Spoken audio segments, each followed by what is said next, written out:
성경에 보면은 오늘 우리가 그리스도인 되어서 이 땅을 살아가는 데 있어서 우리가 어떤 상황 가운데 어떤 삶을 살아야 되는지를 잘 보여주는 말씀이 사사기입니다. 이스라엘 백성들은요, 이집트의 바로 왕의 노예로 살았습니다. 그런데 하나님께서 그들을 불쌍히 여기셔서 그들을 어린 양의 피로 구원하여 주셔서 출애굽하게 하신 다음에 그들을 하나님의 백성으로 불러주셨습니다. 오늘 우리도 마찬가지죠. 세상에 속해서 세상 왕인 사탄의 통치를 받으면서 죄의 종으로 살던 사람들이었습니다. 그런데 세상 죄를 지고 가는 어린 양 되시는 예수 그리스도의 대속의 은혜로 말미암아 우리가 그를 믿고 사망에서 생명으로, 이 세상에서 하나님의 나라로 우리가 옮겨져서 거룩한 하나님의 백성이 된 것입니다. 하나님의 부르심을 받아서 광야 가운데 나온 이스라엘 백성들은요, 그때부터 하나님 나라 백성의 삶을 살아가는 훈련을 받았습니다. 그러니까 광야는 이스라엘 백성들이 어떻게 하나님의 백성으로 살아야 되는지를 훈련받는 훈련 장소였어요. 그럼 광야가 어떤 곳입니까? 광야는 길이 없습니다. 그래서 이스라엘 백성들은 그곳에서 자기 길로 가는 것이 아니라 하나님께서 인도하시는 그 곳으로, 그것을 길 삼아서 그쪽으로 계속 가는 훈련을 받습니다. 광야에는요, 마실 것과 마실 물이 없어요. 하나님께서 전적으로 공급해 주셔야만이 사는 곳입니다. 그래서 그곳에서 이스라엘 백성들은 하나님께서 우리에게 공급하심을 믿고 그 믿음으로 하나님을 의지해서 사는 것을 계속 훈련받았습니다.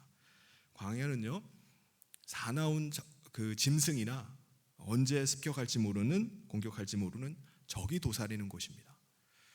그곳에서 사는 길은요, 하나님의 보호하심이 없으면 살 수가 없어요.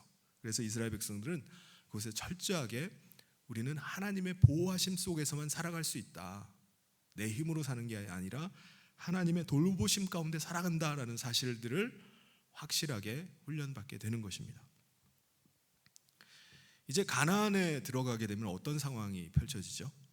이스라엘 백성들은요, 하나님만 바라보고 하나님만 의지하는 게 아니라 이제 모든 것을 다 자기 손으로 해야 돼요. 자기가 결정하고 자기가 자기 손으로 만들어서 해야 됩니다. 그전에는 하나님이 주시는 것만 먹었는데 이제는 자기 손으로 농사를 지어서 먹을 것을 마련합니다. 무엇을 해야 될지, 어디로 가야 될지를 자기가 선택하고 결정하는 거예요. 자기 스스로 이제 적으로부터 자기를 지키고 보호해야 됩니다. 그래서 광야에서 훈련받았던 이스라엘 백성들은요, 가나안에 들어가서 자기 손으로 모든 것을 하게 될 때 내가 모든 것을 마련하고 내가 결정한다 할지라도 보이지 않는 하나님을 의지하고 하나님만을 믿으며 사는 하나님의 백성으로 사는 삶을 훈련받았던 거예요. 지금 이런 상황 속에서 보이지 않는 하나님만을 의지하면서 살아야 되는 것을 훈련받았던 것입니다. 이제 들어가게 되는 그 가나안 땅은요, 하나님께서 이스라엘 백성들에게 약속의 땅으로 주신 곳입니다. 하나님 백성이 되어서 하나님의 뜻을 쫓아서 하나님의 나라를 그곳에서 이제 이루게 하신 거예요. 그래서 가나안에서의 삶이 이제 본격적인 하나님 나라 백성의 삶을 시작하는 겁니다. 그러니까 하나님 나라 백성이 된다는 것은요, 가나안 땅에서부터 시작되는 거예요. 오늘 우리 그리스도인은 어떤가요? 우리는 예수님을 믿고 구원함을 얻어서 하나님 백성이 되었어요.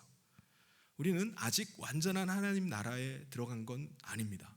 그런데 예수님의 영이 임함으로 말미암아 우리는 하나님의 나라가 우리 가운데 임하게 됐고, 이 땅에 살지만은 우리는 하나님 나라에 속한 자로 이곳에서 살아가는 겁니다. 이 의식이 분명해야 돼요. 다시 말해서 이 세상에 살지만 이 세상에 속한 자가 아니라 나는 하나님 나라에 속한 자다라는 그 분명한 의식이 있어야 돼요. 나는 하나님의 거룩한 백성이다 라는 인식을 가지고 있어야 됩니다. 예를 들면 대한민국 국적을 가진 대한민국 시민이라면 어느 나라에 어느 해외에 산다 할지라도 대한민국의 시민이다 라는 의식을 가지고 살아가듯이 오늘 우리는 이 땅에 산다 할지라도 나는 하나님의 백성임을 결코 잊어서는 안 됩니다. 가나안에 들어간 이스라엘 백성들은요, 그곳에서 땅을 분배를 하고 차지하고 그 땅을 지파별로 분배를 받습니다. 그런데 그 땅을 이미 그 땅에 정착해서 살고 있었던 그 지역 그 민족들을 쫓아내지를 못했어요. 그래서 이방인들의 숫자가 더 많은 경우도 있었습니다. 그래서 마치 그들이 이방인 사이에 들어가서 사는 것과 같이 이스라엘 백성들이 그 땅에, 가나안 땅에 들어가서 살게 된 겁니다. 왜 이스라엘 백성들은 이렇게 가나안 땅을 하나님께서 정복하고 차지하라고 했는데 왜 이방인들을 다 몰아내지 않았을까요? 그 땅을 살아가는, 그 땅에 살고 있었던 사람들은 땅을 안 뺏기려고 하죠. 그러니까 거세게 저항을 하기 때문에 이 땅을 차지하기가 어려웠어요. 그래서 그 땅을 굳이 이제 그 땅을 다 차지하지 못했던 겁니다. 그런데 그들의 거센 저항뿐만 아니라 이스라엘 백성들 입장에서는요, 그들과 섞여 사는 게 굳이 그렇게 나쁜 것만은 아니라고 생각한 겁니다. 이방인들을 자기의 일을 부리는 인력으로 사용할 수도 있었어요.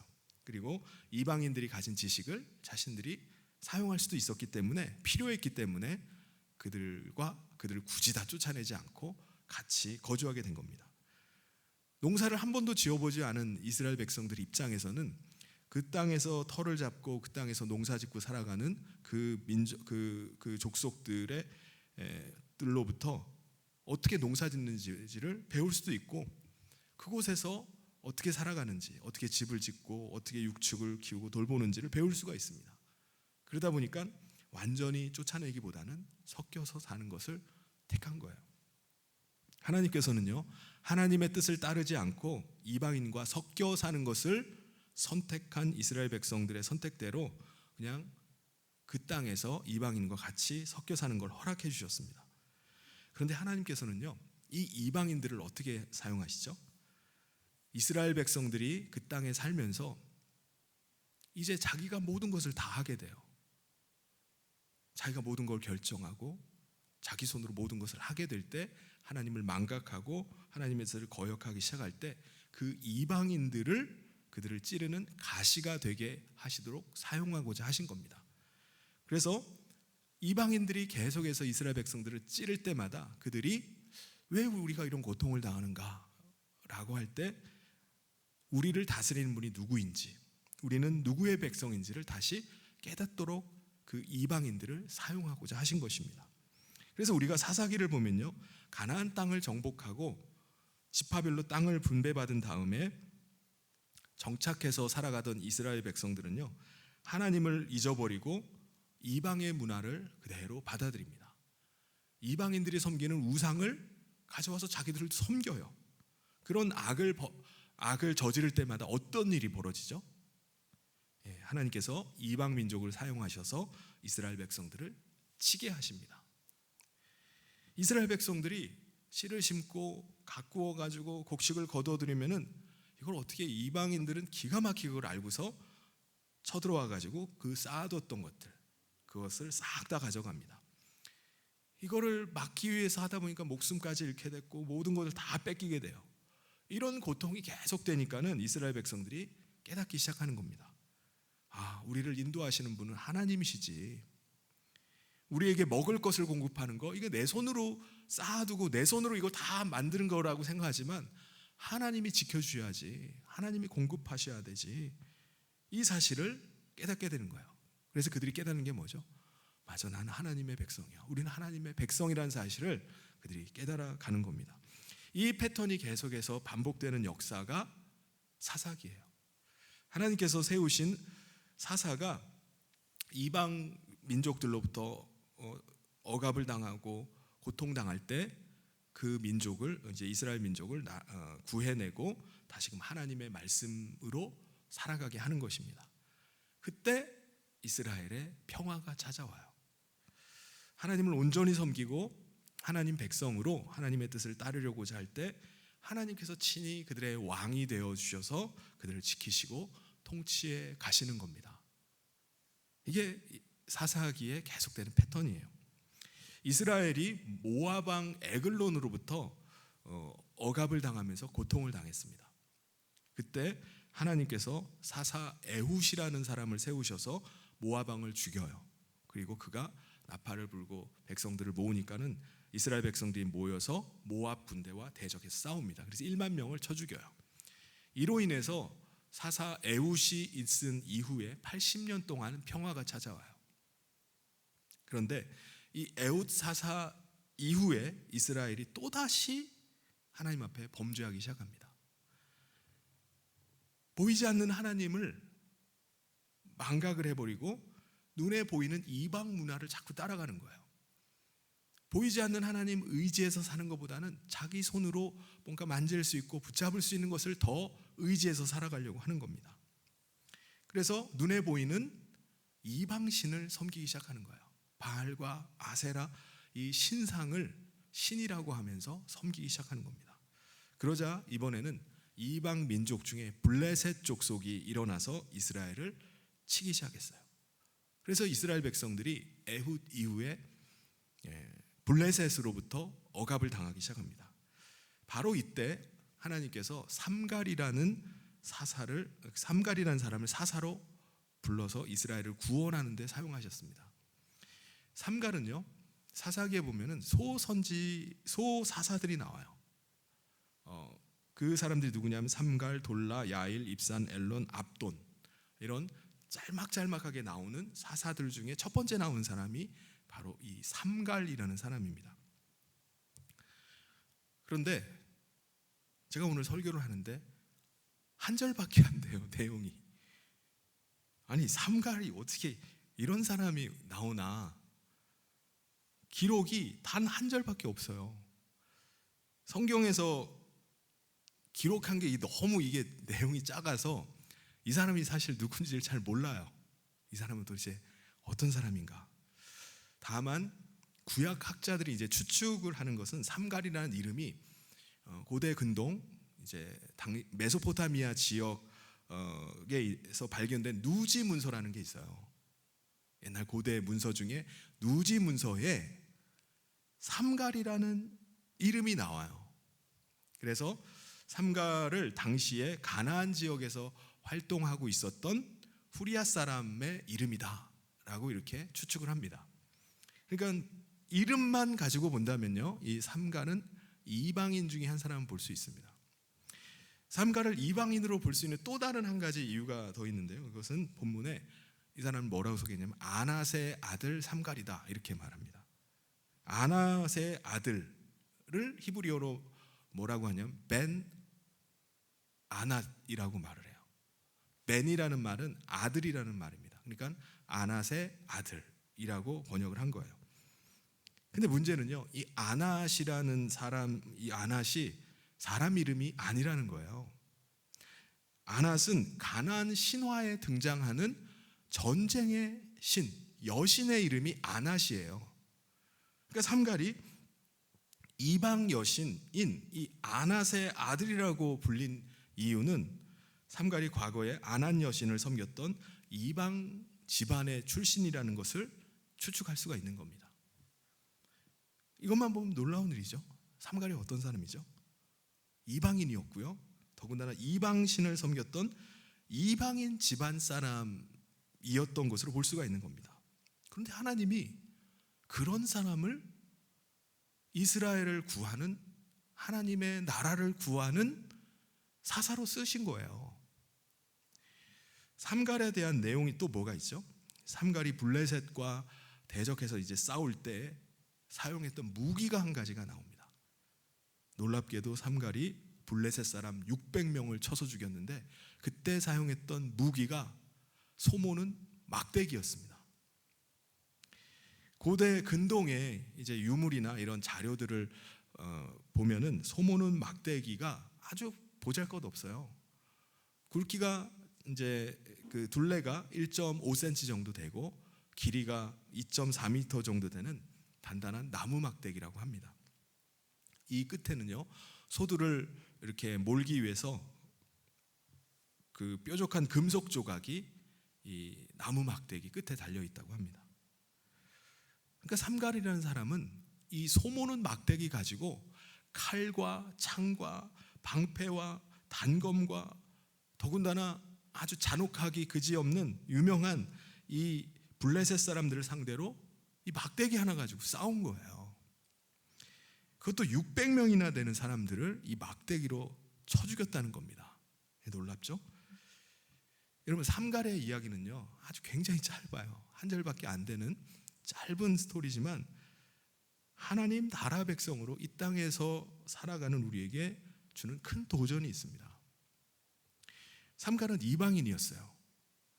그것도 이방신을 섬겼던 집안에서 자라난 사람입니다. 그런데 그가 어떻게 하나님을 만나게 됐고, 그가 어떻게 하나님을 만나게 됐는지는 분명하지 않지만 분명한 건 하나님을 만난 거예요. 하나님의 백성이 되어서 그 땅을 살아갔던 것입니다. 그리고 이제 사사로 부름받아서 하나님 나라를 위해서 한 시대에 쓰임받게 된 거예요. 오늘 우리도 마찬가지입니다. 우리는 아브라함의 혈통은 아니지만은 아브라함의 혈통으로 본다면 이방인이죠. 우리는 관계가 없는 사람입니다. 그럼에도 불구하고 우리는 아브라함의 혈통이 아니라 예수 그리스도의 보혈, 그 피로 말미암아 거룩한 하나님 나라 백성이 된 것입니다. 하나님 나라 백성이 되는 것은요, 이거는 과거와는 전혀 문제가 전혀 되지 않습니다. 이방인을 섬겼던, 이방 신을 섬겼던 이방 집안의 출신 삼갈도요, 하나님의 나라의 백성으로 하나님께서 그를 삼아 주셨습니다. 그리고 하나님 나라를 거룩한 하나님의 나라로 세우는데 그런 사람을 사용해 주셨어요. 우리도 그리스도로 말미암아 하나님 나라에 속하기 전까지 우리는 세상에 속한 사람이었습니다. 세상의 신들을 섬기면서 살던 사람이 바로 저와 여러분입니다. 그럼에도 불구하고 예수 그리스도의 은혜에 힘입어서 하나님 앞에 나옴으로 우리는 하나님 나라 백성이 되었고요, 그리고 하나님 나라를 위해서 사는 사람이 된 거예요. 그러므로 우리가 하나님 나라 백성이 되는 것은 우리가 가지고 있는 배경이나 출신이 아닙니다. 정말 보잘것 없고 연약하다 할지라도 하나님의 사랑으로 예수 그리스도의 은혜로 말미암아 하나님의 나라 백성이 되는 것입니다. 하나님의 다스림을 받으면서 하나님의 백성으로 그때부터 사는 거예요. 여러분, 우리가 그리스도 안에 있을 때 우리는 어떤 존재가 됩니까? 우리 안에 그리스도께서 임하심으로 말미암아 우리는 그리스도의 생명으로 살아가는 거예요. 외적으로 보이는 것은 정말 보잘것없고 연약하다 할지라도 그때부터 우리는 내 안에 계시는 그리스도로 말미암아 그의 생명으로 사는 존재가 되는 거예요. 이제는 내가 사는 것이 아니라 오직 내 안에 그리스도께서 사시는 것이다. 이제 내가 육체 가운데 사는 것은 나를 사랑하사 나를 위하여 자기 자신을 버리신 하나님의 아들을 믿는 믿음으로 우리가 살아가는 것입니다. 내 안에 그리스도께서 사심을 믿는 그 믿음으로 우리가 살아가요. 이게 하나님 나라 백성입니다. 그리고 예수님의 음성을 듣고 그 인도하심 가운데 사는 사람이 된 거예요.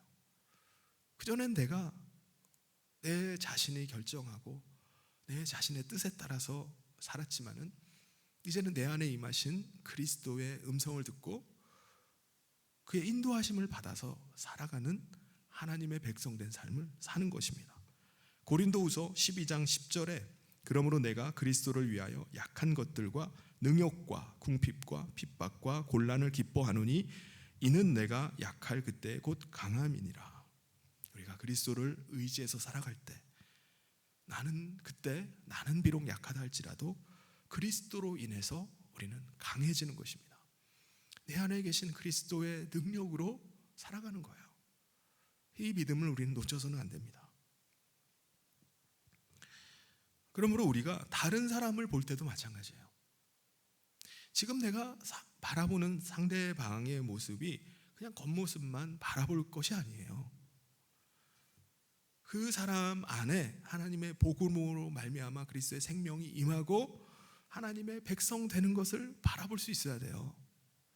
그냥 겉으로만 보고 신수가 어떠니 외모가 어떠니 그것만 보는 것이 아니라 그 안에 있는 그리스도로 말미암아 하나님 백성된 모습 볼 수 있어야 됩니다. 그래서 지금은 비록 부족한 모습이 있고 지금은 부끄러운 과거가 있다 할지라도 하나님의 사랑과 그리스도의 은혜로 말미암아 변화시키지 못할 사람은 없다라는 사실을 믿고 하나님 나라의 복음을 온전히 깨닫게 해야 됩니다. 그 사람 안에도 그리스도께서 임하시도록 해야 되는 거예요. 그럴 때 그도 하나님 나라의 거룩한 백성이 되어서 그때부터 구별된 삶을 살아가는 거예요. 하나님 나라 백성의 삶을 살아가는 것입니다. 사랑하는 성도 여러분, 우리 자신의 과거가 어떠하든지 간에 하나님 나라 백성이 되었다는 사실을 믿으시기를 바랍니다. 그래서 우리가 그 하나님의 다스림과 그 능력을 의지하면서 다스림을 받고 그 능력을 의지하면서 살아갈 수 있기를 바랍니다. 또한 아무리 연약하고 또 부족한 사람이라 할지라도 그 사람이 하나님 나라 백성 되었을 때 하나님께서 그를 분명히 붙잡아 주시고 그를 사용하심을 믿고 믿지 않는 사람이 있다면 그 사람을 전도할 수 있기를 바랍니다. 하나님의 사랑으로 그리스도의 은혜로 변하지 않을 사람이 없다라는 믿음 가지고 하나님 백성 삼는 우리 모든 성도님 되시길 주님의 이름으로 축원합니다. 31절에 보면은 에훗 후에는 아낫의 아들 삼갈이 있어 소모는 막대기로 블레셋 사람 600명을 죽었고 그도 이스라엘을 구원하였더라. 이 말씀을 우리가 보다 보면은 또 놀라운 것이 아까 말씀드렸던 것처럼 그가 적과 싸울 때 들고 있었던 무기예요. 삼갈은요 블레셋 사람 600명을 쳐 죽이는데 그가 사용한 무기가 소모는 막대기였습니다. 그러니까 삼갈은 이 막대기 하나 가지고 창과 칼과 단창과 방패 이걸 가지고 무장하고 덤비는 사람들과 맞서 싸운 겁니다.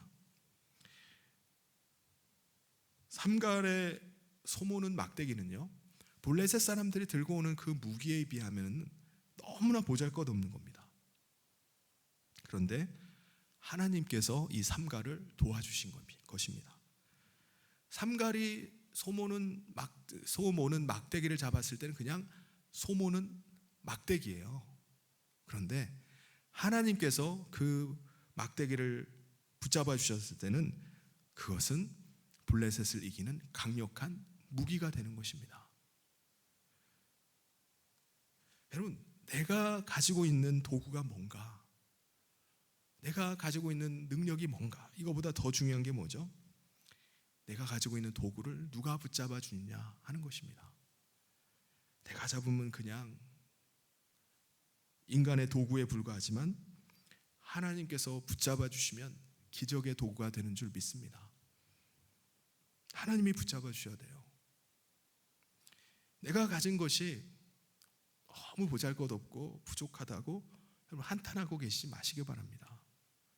나 왜 이 정도밖에 안 되나 한탄하지 마시기 바랍니다. 막대기처럼 부족하지만 내 것을 써주셔서 하나님의 역사를 이루어 주시옵소서 그렇게 기도할 수 있기를 바랍니다. 하나님의 손에 붙들려야 되는 줄 믿습니다. 삼갈이 막대기 하나 붙잡고 싸움을 하러 나갔어요.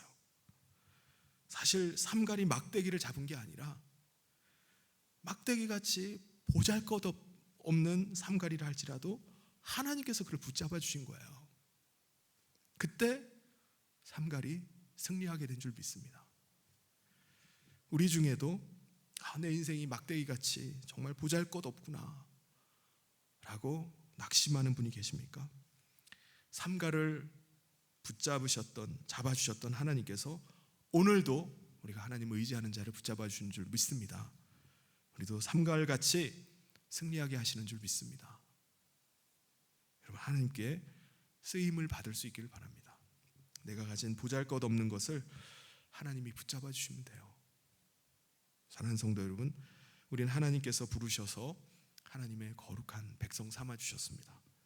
우리 자신의 부족함을 볼 것이 아니라 나는 하나님의 다스림을 받는 하나님의 손에 붙들린 하나님의 백성임을 꼭 기억할 수 있길 바랍니다. 하나님께서 우리를 도우시고 하나님께서 이 세상을 이길 힘을 주심을 믿고 믿음으로 나아갑시다. 그래야 해서 마지막 뭐라고 말씀하죠? 그도 이스라엘을 구원하였더라. 그런 삼갈조차도 이스라엘을 구원하는 데 하나님이 사용하신 것처럼 우리 한 사람 한 사람이 하나님 나라를 위해서 그렇게 쓰임 받는 거룩한 하나님의 백성 되기를 주님의 이름으로 축원합니다. 우리 같이 기도하도록